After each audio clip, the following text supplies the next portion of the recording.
Well, what's up, my friends? How's it going today?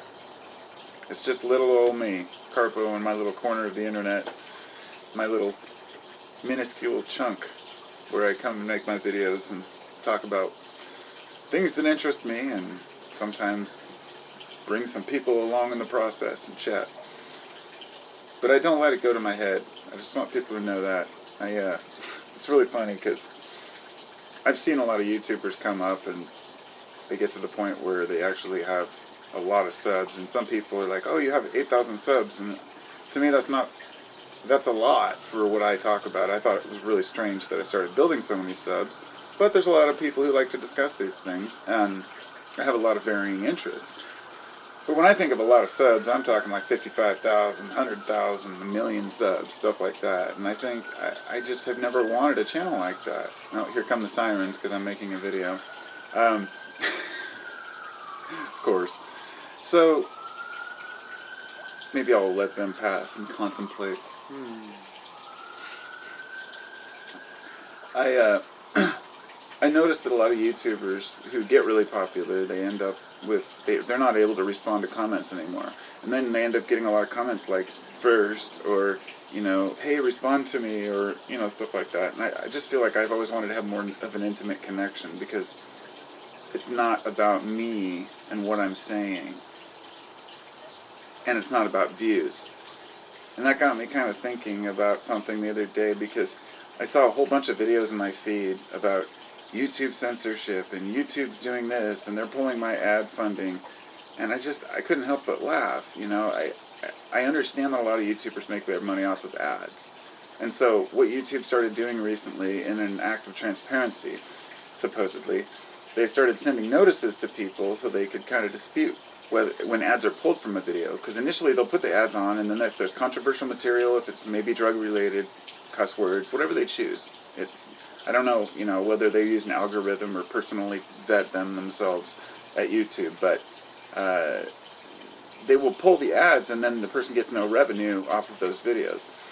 And a lot of people were saying, hey, this is wrong, they're censoring us. And in reality, I say, no, they're not. These are ad companies that are paying you money to advertise their products. That's them. You work for them. And I'm sorry to say it, but if you're a YouTuber and you get your money off of ad revenue, nobody's censoring you. You work for those people because they're paying you very small amounts for the commercials to be on your videos. So that's how it works. That's just reality. So I've been confronted with YouTube AdSense campaigns and stuff, and getting these long emails like, hey, how do you want to grow your channel? And look, we can grow your channel to get this many viewers. And I'm like, I don't want any more viewers. I don't care. And they're like, well, don't you want to, what are your goals? I'm like, my goals are to sit and talk about life. I like YouTube. I enjoy conversing with people, and I enjoy getting my feelings out in kind of a journal, But it's never been about money. My life's not about money. I put the Patreon, donation thing on there because I'd had a bunch of people ask me, hey, I'd really want to contribute to, you've helped me out in one way or another, and I want to give you a few bucks, how can I do it? So I set up the Patreon thing for that kind of thing.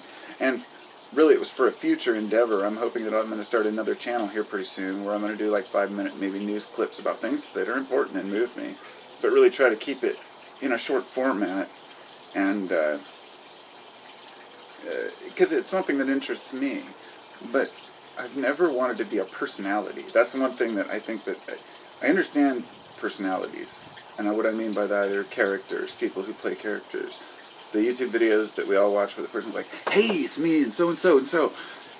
Not really the real personality of the way a person would talk, but the kind of, it's just something we're used to. We're so bombarded with that synthetic personality that it's become the norm. But it's still strange to me when people act that way. So in other words, if I was sitting here talking to my best friend, I'd be talking the same way as I'm talking to you, through the camera. I don't put on an act or a front. I'm just who I am. But over the 5 years or so I've been doing this, I'm so grateful that I've never bought into the whole ad campaign. It's something I considered once or twice, like, would it be worth it? And I started looking at, like, well, no. They might put ads on there that I don't support, or products I don't support. And And so I'm not trying to harsh on anybody who wants to make a living on YouTube. It is unfortunate that most of the people making big bucks on YouTube are putting garbage out on the internet. And hey, who am I to say? That's just my opinion. I'm just stating my opinion. I've got a 7-year-old. He loves to watch, I won't say any particular names. The guys who, put a picture in the corner and they play video games. The video game narrating guys. There's a bunch of them. They're, they get millions and millions of views, and they make a living off of talking about video games. And it gets to the point where there's even people talking about playing video games. It's stupid to me, and it's a complete waste of time and goes nowhere. But it's a community for some kids, and that's, they feel like that's something that's interesting. Who am I to say, right? But a lot of the stuff on the internet that just gets the most views, the YouTube channels, it's just complete garbage, though. Not just that, I'm talking about the people who unwrap packages online. There's these one girl with her pretty fingernails are always painted all funky. She unwraps these toys, she plays with them. These are adults doing a lot of this stuff. And, grown adults who know that by unwrapping candy and toys, they're going to make a lot of money on YouTube. It's sad. And there's people who drag their kids into it, and you'll see these videos of dad playing with the kid, and he's like, oh, what do we got here? And the kid's like, yeah, you can tell that he's trying to get his kid to do this video, and the kid's not into it. And it's just, God, it disgusts me. And so, of course, I'm in the realm of a lot of opinions here. So that's what I'm doing, I guess, an opinion. I think there's a lot of trash on the internet, and that's why I've always tried to contribute something that was somewhat worthwhile in my corner.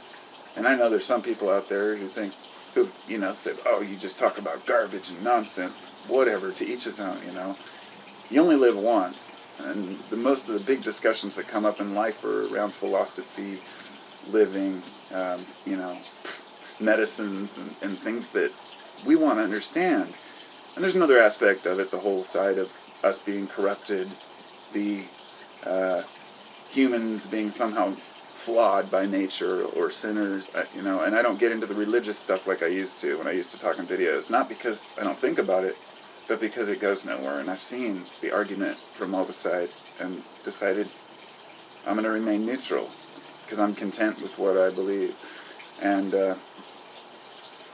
on the political arena, I don't talk too much about politics either. I made a couple videos talking shit about Trump.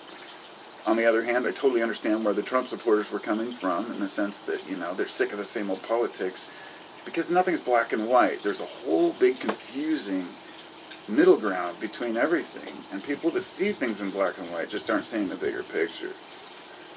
As far as YouTube goes, for somebody like me, I use YouTube as a way to communicate, but not everybody does, and I know that. A lot of people don't even use YouTube, or didn't even realize. Up until 5 years ago, I didn't even realize YouTube had shows and clips, and it's wow, this is good. Oh, I can find any song I want to hear. And of course today it's even more intense because pretty much everything's there, but amidst that, there's a lot of content to sort through, and that's probably why my channel doesn't reach the right people that I'd like to discuss things with. About once a week or so, somebody finds, leaves a comment I just found your channel, and man, you don't, I thought you'd have more subs, or something like that. Hey man, you should advertise here, or go on Twitter and you could get more subs. Or I'm just I'm not a big networking kind of guy. I just like to do what I do. I like to talk about my shit. Not my shit, literally. And that's funny, because that's what I was going to put in the title of this video, something about the word shit. And I had a reason for that. It was because I thought, there's a lot less cuss words in titles these days. Seems like. This is because of the algorithms that YouTube uses, to root out certain things, and they will remove ads from videos with bad words, which is all the reason why I should just call the title of this video shit, because that's another reason I don't have to be edited. I don't have to tiptoe around what I say at all, and I think that's awesome. I really do. I'm not trying to be holier than thou with the whole advertising thing, but I'm very opposed to advertising. It's just, it's always been something that really bugs me. When people talk about, like, how fucked up the system is, and they're doing it on a video where they're advertising, I'm like, you don't even know who you're advertising for. And that's why Patreon and PayPal donations are so much better, and it really makes me think that the future is crowdfunding. I really think it is. And people are going to get their projects funded and be able to take on and tackle scientific endeavors that previously were unable to do because of lack of funding. I was hoping one day I could get, enough education on one particular subject, maybe get in really deep. I bought this huge biology textbook. It's a modern one.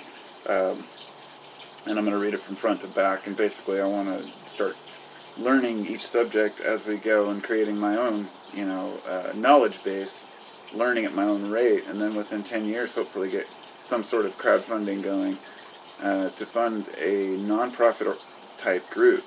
But I'm still working on how exactly I want it to work. I mean, it's something I've wanted to do for a long time, but haven't quite known exactly how to do it. It's like I'm what you would call a reluctant leader. Somebody who I don't like to lead big groups, but I like to be part of groups where people are all capable of, contributing. If that makes sense. I can't be the construction boss, but I can work within a crew of people. I think that was a dove behind me.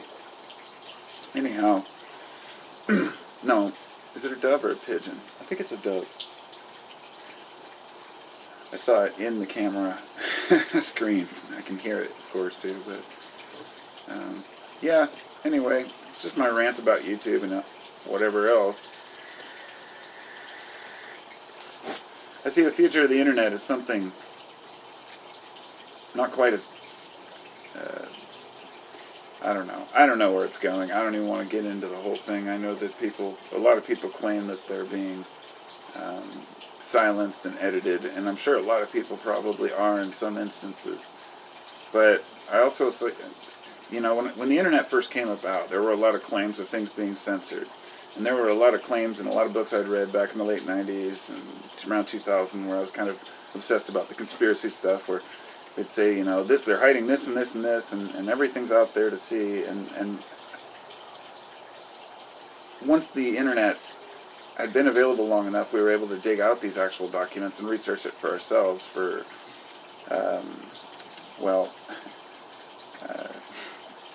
I guess it's about silencing, about how all scientists are killed off when they know too much, that kind of stuff. Where, a lot of these times these conspiracies can be true in certain circumstances, but a lot of times people just die.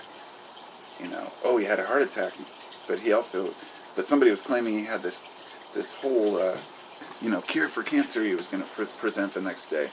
And, there are certain stories like that are true, which is pretty messed up. I mean, there was one guy who was killed right the day before he was supposed to present this, I can't remember exactly what it was now, so I don't want to try to pretend like I do.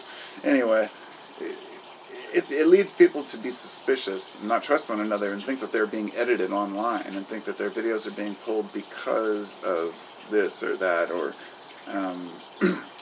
there's a lot of controversy surrounding what people are willing to associate themselves with. So some people will be censored on certain sites because people don't want to be associated with that type of thinking, whatever it may be. And as far as YouTube and their advertisers, they're doing the exact same thing. They're saying, I don't want to be associated with somebody who's talking about heroin or LSD or whatever it may be. Maybe they're talking about some crazy murder, but it might even be something like a local news article that's really controversial, and people might say, well, they just don't want it to be known. It's not true. They just don't want to pay to advertise because they're it's money. It's all about money. So if you're pulling money out of the system, would be my message from this whole video, I guess. If you're pulling money out of the system in any way, ask yourself where it's coming from. If you're crowdfunded by your patrons and the people who watch you or the people who like your product, I think that that's the way to go. Always. You can't really go wrong with that. But the minute you're trying to pull money out of advertising companies or out of websites that are designed to lure people in and create these articles that, where the advertising is making you money, it's always going to be a problem. And it's going to be a huge problem because advertisers will pay people a lot of money to advertise. And it's really hard for people to resist when somebody comes up with a huge paycheck to say, hey, let me promote my product, or have you promote my product. And that kind of, I don't know, there's a lot of YouTubers, I guess, that do that whole Audible thing too, where at the end of their video they actually have to do like a personal thing. And they'll say, by the way, Audible.com, has all these audiobooks, and then they go on to tell you about, they're like, I read this one called so-and-so, and they all say the same thing. I read this book, and I thought it was great, or listened to it. There's a, it's a script. And we know that, and that's okay if they're making money, whatever it may be. And maybe Audible.com's great. I don't know. Audiobooks, I think, would be one of the better things that you could advertise for, if anything. But ultimately, you're still at the will of what you can and can't say in your videos because of being related to those companies. And this is why I've always been such a stubborn, independent type person. I work for myself. I can't work for other people. I always have problems with their politics. I work well with others, but I don't work well with people with messed up values or different ideas of what matters. So, to each his own, right? Anyway, peace out, everybody. I'll talk to y'all later. Make sure that your income isn't more important than your outcome.